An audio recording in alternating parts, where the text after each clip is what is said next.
The Calarian Grand Arena had witnessed 1,000 years of combat. Its crystalline walls had absorbed the screams of dying warriors from across the galaxy.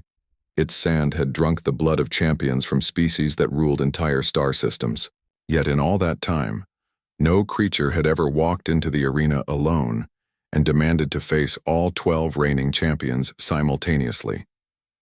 Until today. Commander Vex Thule of the Calarian High Command watched from his elevated booth as the human, impossibly, small by galactic standards, stood in the center of the massive arena. The creature barely reached 2 meters in height, possessed no visible natural weapons, no chitinous armor, no energy-projecting organs. Its skin was a pale pink, vulnerable and soft-looking. Most insulting of all, it wore simple fabric coverings instead of proper battle gear. "This is madness," growled Thargon, the arena's chief architect, his 6 eyes focused on the human below. "The creature will be torn apart in seconds. The betting houses won't even accept wagers. The odds are..." "Too ridiculous." Vex Thule's mandibles clicked in amusement. "The human claims to represent Earth's military. It says this is a formal challenge to determine whether humanity deserves a seat on the Galactic Council." He paused, studying the readouts on his tactical display. "According to their bioscans, the creature is completely ordinary. No genetic modifications, no cybernetic enhancements, no exotic matter in its bone structure. It's exactly what it appears to be, a baseline human." Below them, the arena's announcement system boomed across the stadium. 50,000 spectators from dozens of species had come to witness what everyone assumed would be the shortest championship match in galactic history. "Ladies, gentlemen, and honored beings of all classifications," the announcer's voice echoed through universal translators, "presenting the 12-time defending champions of the Calarian Grand Arena." The first gate opened with a grinding roar of metal. Out stepped Kresh the Destroyer, a 4-meter-tall reptilian beast from the high-gravity world of Morvac. His hide could deflect plasma bolts, his claws could shred starship hulls, and his jaw could crush reinforced steel. The crowd roared approval. 11 more gates opened in sequence. Each champion was a legend, beings who had conquered armies, survivors of death worlds, creatures that had never known defeat. There was Zixara the Mindripper, whose psychic abilities could drive opponents insane. The crystalline entity known only as Shard, whose body was harder than diamond and sharper than monomolecular wire. The Hive Queen vessel, containing 1,000 warrior parasites ready to overwhelm any foe. As the 12 champions formed a circle around the human, the arena fell silent.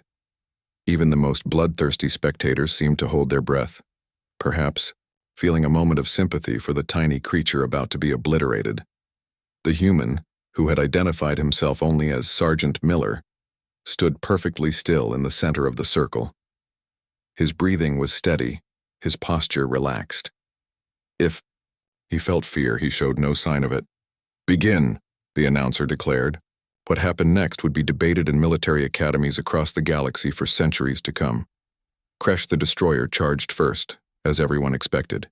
His massive form thundered across the sand, claws extended, roaring a challenge that made the arena's support beams vibrate. The human didn't move until the last possible second. Then he stepped aside with fluid precision, grabbed one of Kresh's extended arms, and used the creature's own momentum to send him crashing into Shard with bone-shattering force. The crowd gasped. In the space of 2 heartbeats, 2 champions were down. Zixara attempted to assault the human's mind, her psychic tendrils probing for purchase in his consciousness. But instead of the chaotic, emotion-driven thoughts she expected, she found something that made her recoil in horror. A mind trained for war, disciplined and focused utterly without fear or doubt. The mental feedback left her stunned and vulnerable. The human moved like liquid death. Every motion was precise, economical, devastatingly effective. He turned Hive Queen vessel's own warrior parasites against her by releasing a small device that emitted high-frequency sounds. Apparently, he had studied their species beforehand. The parasites, driven into a frenzy, turned on their host. Commander Vex Thule found himself leaning forward, his earlier amusement replaced by growing concern. "How is this possible?"